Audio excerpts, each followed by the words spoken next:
Ya, selamat pagi. Sebelumnya, perkenalkan, nama saya Rawatan Sarumaha. Program studi saya teknologi pendidikan. Nah, pada kesempatan ini saya akan membuat suatu gagasan mengenai COVID-19. Nah, sebelum saya akan masuk pada materinya, terimalah salam saya, ya, salam sejahtera bagi kita semua. Selamat pagi. Yang pertama kali mari kita panjatkan kehadirat Tuhan Yang Maha Esa, di mana pada pagi hari ini kita dapat berkumpul di tempat ini dalam rangka sosialisasi COVID-19 yang sedang terjadi di negara kita. COVID-19 ini adalah suatu penyakit yang disebabkan oleh infeksi virus SARS-CoV-2 yang pertama kali diidentifikasi di kota Wuhan, di Provinsi Hubei, Cina pada Desember 2020. COVID-19 ini telah menyebar ke berbagai negara, bahkan negara di dunia, termasuk salah satunya di Indonesia. Jumlah kasus positif COVID-19 ini yang terjadi di Indonesia semakin bertambah. COVID-19 ini penyebabnya infeksi pada bagian saluran pernafasan, yang juga termasuk virus yang menyebabkan flu biasa. Di mana selama ini kita kalau flu biasa, batuk biasa, itu kita menganggap remeh, itu ada hal biasa. Tapi kita kalau masa pandemi ini itu penyakit yang harus kita jaga, mudah-mudahan gejala-gejala tersebut tidak kita alami.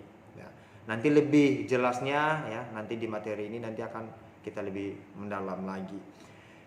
Kemudian virus ini juga menyebabkan infeksi yang lebih serius, seperti sindrom pernafasan akut. Artinya ini akut ini yang pernafasan yang tidak teratur, Bapak Ibu, yang disebabkan oleh SARS-CoV pada tahun 2020. Seperti coronavirus lainnya, virus SARS-CoV-2 terutama menyebabkan infeksi saluran pernafasan, dan keparahan COVID ini penyakit yang dari ringan dapat menjadi fatal bagi seseorang. Nah, ini dia tadi Bapak Ibu. Tadi mungkin saya sampaikan dari awal, batuk, flu, mungkin itu hanya penyakit-penyakit ringan menurut kita. Tapi di pandemi ini atau di COVID-19 ini itu penyakit yang selalu kita takutin. Kenapa? Karena dari penyakit itulah yang itu salah satu gejala bagi seseorang yang terinfeksi virus COVID-19 ini. Dan kemudian dominan cepat tertular virus ini bagi orang yang imun tubuhnya itu menurun. Nah, contoh kita mungkin kerja di perkantoran, kita kerja seharian sampai lembur, atau orang-orang yang bekerja di luar sana mungkin di kebun dan di perusahaan-perusahaan, tentunya imun tubuhnya itu akan menurun. Nah, adapun gejala dari COVID-19 ini bagi seseorang pada umumnya adalah batuk kering. Nah, ini dia tadi Bapak Ibu, batuk kering, kemudian demam dan sesak napas.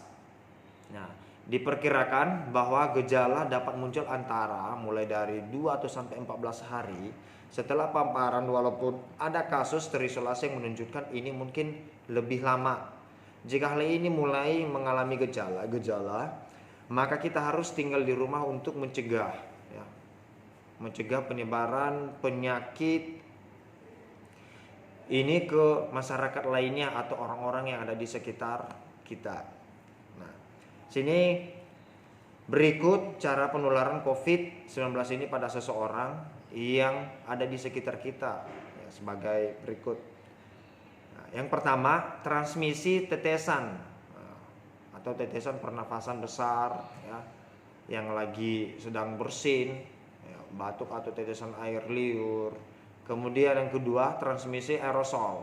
Nah, transmisi aerosol ini ketika seseorang batuk atau bersin di dalam ruangan, karena tentunya di dalam ruangan itu udara yang akan masuk di situ, apalagi kalau kita sedang menggunakan AC, Udara itu tidak ada pertukarannya, udara itu hanya akan berputar di dalam situ saja ya. Jadi sehingga orang-orang yang sudah terinfeksi ya itu akan sangat cepat ya, akan sangat cepat itu berpindah ya, atau tertular dengan orang-orang di sekitar dia.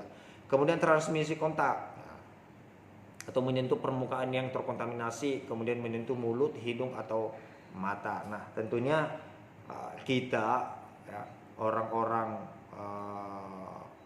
yang mempunyai teman atau yang mempunyai pacar, apalagi yang masih remaja ini, ya, terkadang kita mengelus muka, ya, kemudian mengelap mukanya dengan tangan kita sendiri, apalagi kepada anak-anak. Ya, ini pada anak-anak ini cepat nih ya, sangat penularan ini pada anak ini sangat cepat.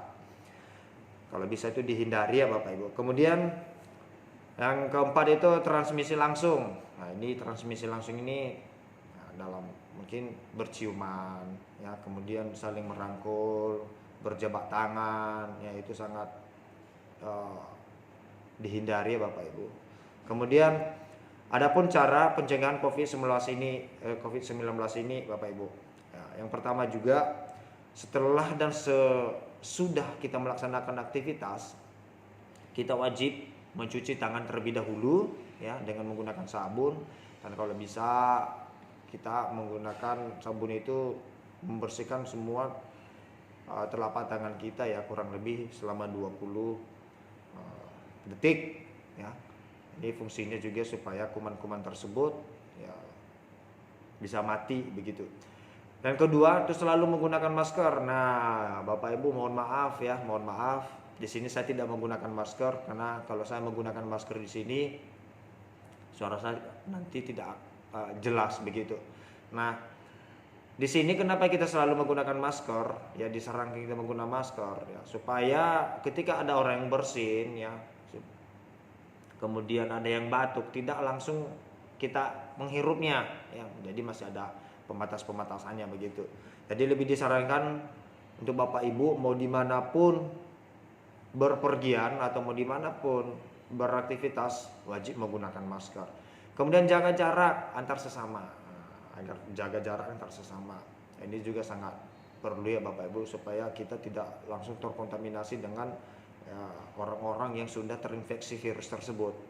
Kemudian hindari kerumunan. Nah, ini terkadang ini terjadi atau kita semua di sini lalai ya di saat ada kejadian atau ada kegiatan, ada pesta ya.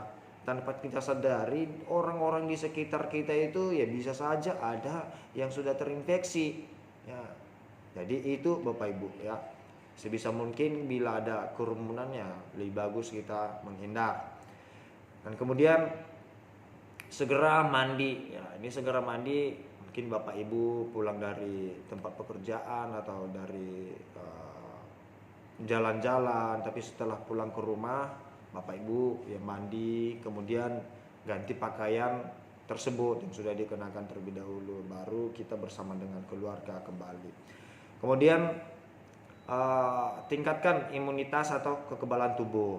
Nah, bagaimana cara meningkatkan imunitas kita ini ya? Dari berbagai ya, mungkin dari suplemen vitamin, berolahraga ya, kemudian menjaga jam istirahat tengah malam ya, kemudian larut malam itu ya, sebisa mungkin itu dihindari ya Bapak Ibu. Kemudian tadi itu selalu olahraga ya, lari ya, atau kita di saat pagi-pagi hari itu ada sinar matahari kita berjemur ya, mungkin 10 menit, 15 menit. Nah, kemudian Bapak Ibu ya, untuk yang terakhir adalah tadi itu mengonsumsi suplemen vitamin ya. Jadi apa selama ini vitamin-vitamin yang cocok dengan kita yang kita selalu konsumsi, mungkin itu salah satu menambah daya imun tubuh kita. Nah, jadi begitu Bapak Ibu pemaparan saya untuk pada pagi hari ini. Kemudian bila ada kekurangan maupun kelebihan dari penyampaian saya, ya, mudah-mudahan apa yang saya sampaikan ini dapat menjadi bekal dan bermanfaat bagi kita semua dan orang-orang di sekitar kita. Terima kasih Bapak Ibu Nah, lain dari saya ucapkan terima kasih. Selamat pagi.